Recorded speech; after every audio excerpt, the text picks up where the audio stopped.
இன்று கிறிஸ்தவ வட்டாரத்துக்குள் பொதுவாக கேட்கப்படும் கேள்வி, நீங்கள் எந்த சபையை சேர்ந்தவர்கள்? உலகத்தில் சபைகள் அநேகம் இருக்கலாம். ஆனால் உண்மையாக கிறிஸ்தவத்தில் ஒரு சபைதான் உண்டு. அது கிறிஸ்துவின் சரீரமாகிய சபை. பேதுரு என்ற பாறையின் மேல் கட்டப்பட்ட சபை. இயேசுவை மூலைக்கல்லாக கொண்ட சபை. அநேக ஜீவனுள்ள கற்களான ஆதி அப்போஸ்தலர்களை அஸ்திபாரமாக கொண்ட சபை. அந்த சபையில் அங்கத்தினர்கள் என்று கிடையாது. சபையில் கூட்டி இணைத்து கட்டப்படும் ஜீவனுள்ள கற்கள் தான் உண்டு.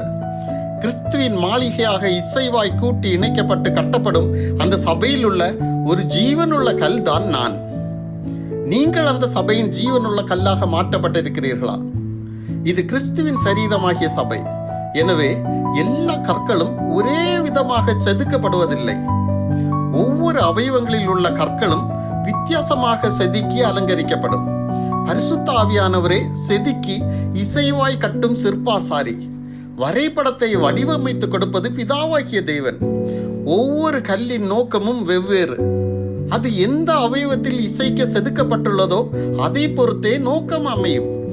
இந்த சபைக்கு மூலைக்கல்லாகிய கிறிஸ்துவே தலையாக இருக்கிறார். தீர்மானங்கள் எடுப்பது தலைதான். அதை சிற்பாசாரியின் மூலமாக ஒவ்வொரு கல்லுக்கும் தெரியப்படுத்துகிறார். எல்லா கற்களையும் இசைவாக கூட்டி இணைக்கும் கலவை சார்ந்துதான் அன்பு.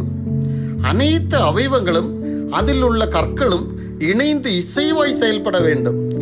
அன்பின் ஒருமைப்பாடாகிய கட்டு சபைக்குள் இன்றியமையாதது. சபையில் தலைக்கும் சரீரத்துக்கும் உள்ள உறவை இயேசு கணவன் மனைவிக்கு இடையே உள்ள உறவுக்கு ஒப்பிடுகிறார். தலையாகிய கிறிஸ்து தான் மணவாளன், சரீரமாகிய சபைதான் மணவாட்டி. இதில் உள்ள ஒவ்வொரு கற்களும் மணவாளனால் நேசிக்கப்படுகிற மணவாட்டி தான். மனைவி கணவனுக்கு கீழ்ப்படிந்து நடக்கிறது போல சபை தலையாகிய கிறிஸ்துவுக்கு கீழ்ப்படிந்து நடக்க வேண்டும். கணவன் மனைவியில் அன்பு கூறுகிறது போல கிறிஸ்துவாகிய மணவாளன் மணவாட்டியாகிய நம்மிடம் அன்பு வைத்துள்ளார்.